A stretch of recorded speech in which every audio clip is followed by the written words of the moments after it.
Ration मिल रहा है 5 kilo, 5 kilo ration से हमारा पेट चल जाएगा? तेल कहाँ से आएगा, चीनी कहाँ से आएगी, और अन्य सामान कहाँ से आएंगे? प्रधानमंत्री उतने बड़े पद पे बैठे हुए आज मंगलसूत्र की बात पे कर रहे हैं। बताइए ये उनका अल्फाज हो सकता है? विकास का नाम ही नहीं लेते। यानी भारतीयों को भारतीय जनता पार्टी भिखमंगा बना रही है, देकर राशन देकर के। जी हाँ। उज्ज्वला गैस की बात करते हैं कि गैस दे रहे हैं लोगों को। आजमगढ़ में 45 लाख की आबादी है, क्या 45 लाख में किसी माँ ने ऐसा बेटा या बेटी नहीं जन्मा जो प्रत्याशी बन सके? हजारों ऐसे लोग हैं आजमगढ़ में जो चुनाव लड़ सकते हैं, लेकिन समाजवादी पार्टी उनको नहीं लड़ाएगी। 50 लाख कर्जा था मोदी के जब से 10 साल में 2.5 लाख करोड़ हो गया है। अब बताइए जुमला है, 2.5 लाख करोड़ है। उसने काम नहीं किया। वो जो एक्टिंग करता है, उसको हर जगह एक्टिंग करता है, वो काम नहीं करता, एक्टिंग करता है। ये बात क्या कर रहे हैं?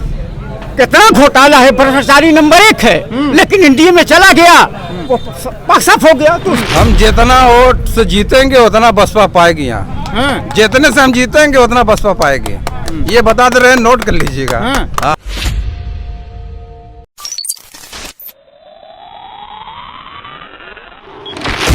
2024 लोकसभा चुनाव का चुनावी पारा हाई है। इस वक्त हम जनपद आजमगढ़ के मुबारकपुर क्षेत्र में मौजूद हैं।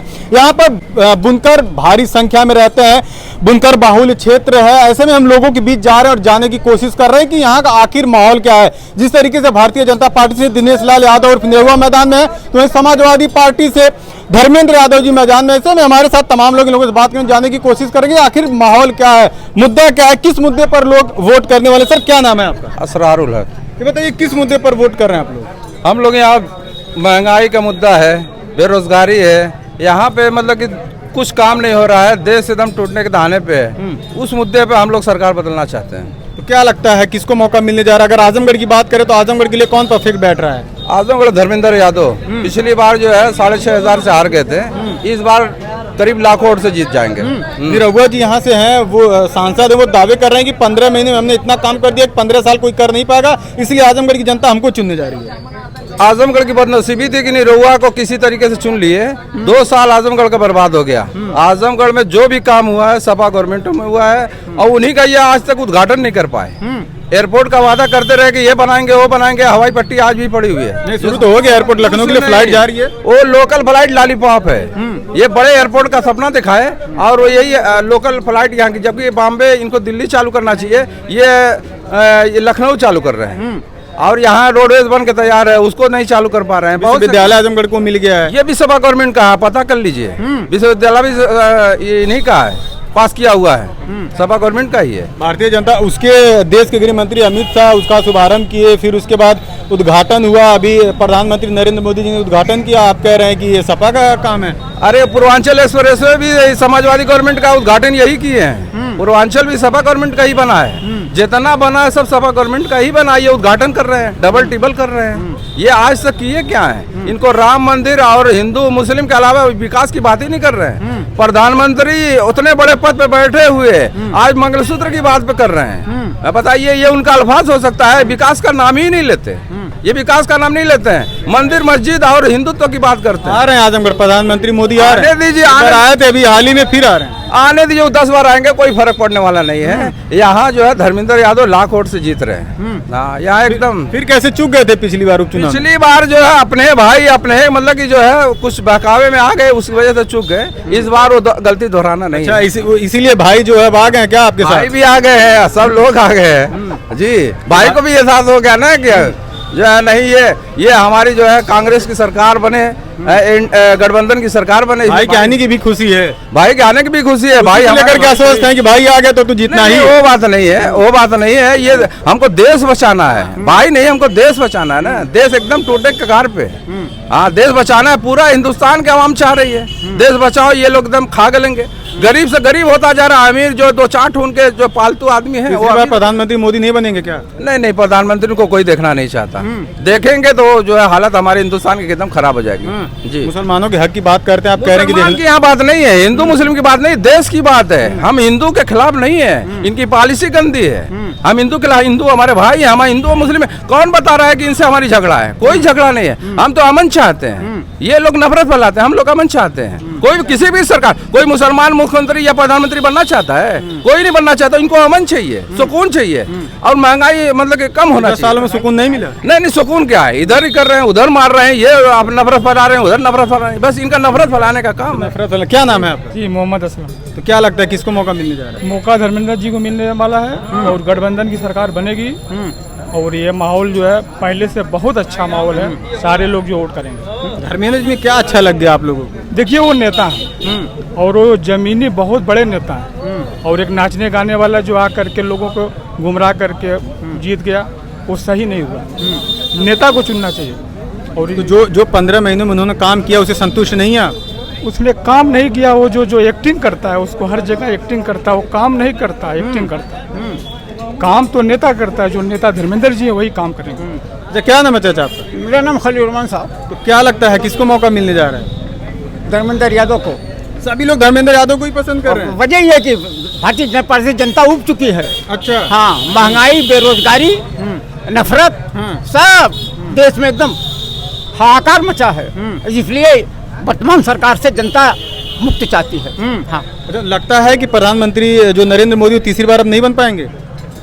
नहीं, किसको देखना चाहते, किसका चेहरा रहे कि आपको लगता है कि अगर ये गठबंधन कोई भी रहे? कोई भी रहे। अच्छा, इंडिया गठबंधन। हाँ, सिर्फ भाजपा को हराना है? भाजपा को हराना, कारण उसका हराने का। अब देखिए सन 14 में हमारे देश में 50 लाख कर्जा था। मोदी के जब से 10 साल में 2.5 लाख करोड़ हो गया है। अब बताइए, जुमला है, 2.5 लाख करोड़ है। अब ये क्या है?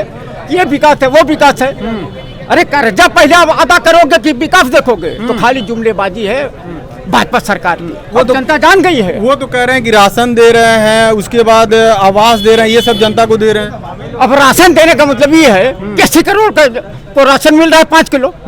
5 किलो राशन से हमारा पेट चल जाएगा? तेल कहाँ से आएगा? चीनी कहाँ से आएगी? और अन्य सामान कहाँ से आएंगे? और ये तो भिखारी बना रहे हैं। व्यवस्था ऐसी होनी चाहिए कि जनता आत्मनिर्भर बने, रोटी रोजी बने, अपना कमावे, हाँ, और संग अपने बाल बच्चों का पे पर्दा चलावे। उन्नीस को जगह तो यानी भारतीयों को भारतीय जनता पार्टी भिखमा बना रही है, देकर राशन देकर के। जी हाँ। हाँ, उज्ज्वला गैस की बात करते हैं कि गैस दे रहे हैं लोगों को। अब गैस तो मतलब दिया नाम के लिए, श्रेय लेने के लिए, लेकिन पैसा ही नहीं जनता के पास कि वो भरावे गैस, तो बेकार है। हाँ? देने से बढ़िया ये है कि जनता को आत्मनिर्भर बनावे, रोटी रोजी चले, महंगाई दूर हो और जो अमीर गरीब की खाई का बहुत ज्यादा डिफरेंस हो गया है वो खत्म हो। हाँ, यही मेन मुद्दा है। अच्छा, अगर आरक्षण की बात करें तो मुस्लिमों के आरक्षण की अगर बात की जाती है तो असम के मुख्यमंत्री हेमंत बिस्वा शर्मा वो कहते हैं कि जब तक हम हैं, जब तक हमारी सरकार है, तब तक हम इसकी खिलाफत करेंगे, मुसलमानों को आरक्षण नहीं देने देंगे। भाई बिस्वा शर्मा की बात क्या कर रहे हैं? कितना घोटाला है, भ्रष्टाचारी नंबर 1 है, लेकिन इंडिया में चला गया, वो साफ हो गया। तो उसकी आप बात करते हैं बिस्वा शर्मा की।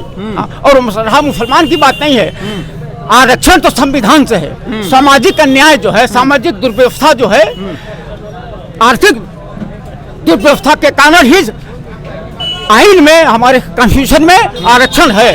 हिंदू मुसलमान नहीं है, धर्म पर नहीं है, आर्थिक दशा पर है आरक्षण। तो क्या लगता है जो तमाम समस्याएं हैं अगर भाजपा हट जाती है तो इसमें सुधार हो जाएगा? बिल्कुल सुधार हो जाएगा। बिल्कुल सुधार हो जाएगा। शुक्रिया दादा। क्या लगता है किसको मौका मिलने जा रहा है? देखिए, असल मुद्दा जो मुबारकपुर का है या पूरे इंडिया का है, वो बेरोजगारी और महंगाई, ये मुद्दा बहुत ज़्यादा है और इसी पर वोट सबका पड़ेगा, महंगाई और बेरोजगारी पर, और उसके अलावा तो और कोई बात है नहीं।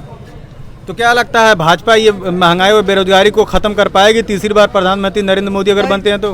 भाई 10 साल तो हो गया, अभी तो कुछ नहीं, महंगाई बढ़ती है गई, कम हुई है, बढ़ती है गई है, तो क्या उम्मीद लगाया जाए?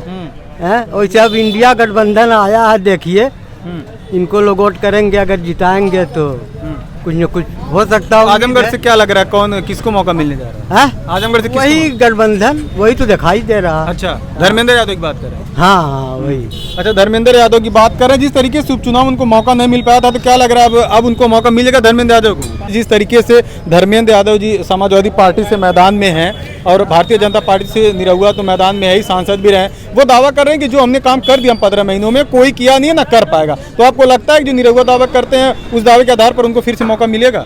न निरहुआ को समर्थन मिलेगा न धर्मेंद्र को मिलेगा। समर्थन इस बार बहुजन समाज पार्टी की प्रत्याशी मसूद अहमद को मिलेगा। इसलिए कोई पसमादा समाज का है और 73 साल हो गया मुल्क को आज़ाद हुए। आज़ादी के बाद पहली मरतबा आजमगढ़ लोकसभा से कोई पसमादा समाज का कैंडिडेट चुनाव लड़ रहा। इसलिए तमाम पसमादा समाज के लोग बहुजन समाज पार्टी के प्रत्याशी के साथ है। वो भारी बहुमत से ये चुनाव जीतेगा। आपको लग रहा है कि जीत पाएंगे? जिस तरीके से बिल्कुल। भारतीय जनता पार्टी और समाजवादी पार्टी आपस की बात कर रहे हैं लड़ाई की। समाजवादी पार्टी का कोई आधार ही नहीं है। हाँ। समाजवादी पार्टी जो है अगर उनका आधार होगा आजमगढ़ में तो वो इटावा से कैंडिडेट नहीं लाते। आजमगढ़ में 45 लाख की आबादी है। क्या 45 लाख में किसी माँ ने ऐसा बेटा या बेटी नहीं जन्मा जो प्रत्याशी बन सके? हजारों ऐसे लोग हैं आजमगढ़ में जो चुनाव लड़ सकते हैं, लेकिन समाजवादी पार्टी उनको नहीं लड़ाएगी। इसलिए नहीं लड़ाएगी कि वो जानती है कि अगर हम यहाँ के लोकल को लड़ाएंगे तो हमारी ज़मीन जो है बहुत कमज़ोर है। तो वो बड़े नेता को यहाँ पैराशूट से लाना चाहते हैं कि उसके ताव भाव में जनता वोट दे देगी, लेकिन ऐसा होने वाला नहीं है। क्योंकि हम जमीनी हैं और जमीनी आदमी को ही वोट देंगे। यहाँ का आजमगढ़ का लोकल जो है मसूद है, मसूद को आजमगढ़ की जनता जो है वोट देगी और भारी अक्सरियत से उसे कामयाब बनाएगी। उपचुनाव में गुड्डू जमाली यहाँ से तो विधायक भी रहे हैं, वो काफी मजबूत माने गए। उसके बाद भी 8000 वोट का फासला रहेगा भारतीय जनता पार्टी और समाजवादी पार्टी में तीसरे नंबर पर बसपा थी। तो ऐसे में आपको क्या लग रहा है कि अब की बार जो प्रत्याशी हैं तो वो मजबूत साबित होंगे, गुड्डू जमाली से भी मजबूत साबित होंगे? इसलिए कि उनको उनके समाज के लोगों ने वोट नहीं दिया था। सिर्फ मुबारकपुर के लोगों ने गुड्डू जमाली को वोट दिया था, मुस्लिम बेस का जो वोट था। और इस बार जो है पसमादा समाज का सारा वोट जो है मसूद अहमद को मिलने वाला है। मुबारकपुर में ही 2.5 लाख वोट मिला था उन्हें? नहीं, पूरे पार्लियामेंट में 2,61,000। आप कह रहे हैं सिर्फ मुबारकपुर छोड़कर? चलिए, पूरे पार्लियामेंट में 2,61,000 और हम उस मार्जिन से 3 लाख से ऊपर जाएंगे। कम से कम हमारा कैंडिडेट जो 3,60,70,000 वोट पाने वाला है। हाँ, कोई टक्कर में नहीं रहेगा इंशाल्लाह। ये सीट भारी अक्सरियत से बहुजन समाज पार्टी जीतेगी। क्या लगता है कि बहुजन समाज पार्टी के सांसद बनने जा रहे हैं आजमगढ़ से? हम जितना वोट से जीतेंगे उतना बसपा पाएगी यहाँ। जितने से हम जीतेंगे उतना बसपा पाएगी। ये बता दे रहे हैं, नोट कर लीजिएगा। वो तो दावा कर रहे हैं कि सांसद दावा सब लोग बसपा के करेंगे ना, बनेंगे। दावा सब लोग अपना अपना करेंगे, लेकिन हम भी दावा कर रहे हैं जितना हम जीतेंगे उतना बसपा यहाँ वोट पाएगी। मतलब यहाँ से जो सांसद बनेंगे वो धर्मेंद्र यादव जी बनेंगे, आप लोग यही चाहते हैं? जी, धर्मेंद्र चलिए, यादव। बिल्कुल शुक्रिया बात करने के लिए। इस तरीके से आप देख सकते हैं हम आजमगढ़ के मुबारकपुर में मौजूद है। यहाँ पर लोगों से बातचीत की है। कुछ लोगों का साफ तौर पर कहना ये है कि जो धर्मेंद्र यादव जी यहाँ समाजवादी पार्टी के प्रत्याशी हैं उनको मौका मिलने जा रहा है, तो वहीं कुछ लोगों का कहना है कि जो बसपा के प्रत्याशी हैं उनको मौका मिलेगा। हालांकि अब देखने वाली बात यह होगी कि आजमगढ़ की जनता किसको चुनती है, किसको सर का ताज पहनाती है, आने वाला 4 जून ही बताएगा। इस पूरी बातचीत के बारे में आप क्या सोचते हैं हमें कमेंट करके जरूर बताइएगा। बहुत बहुत धन्यवाद।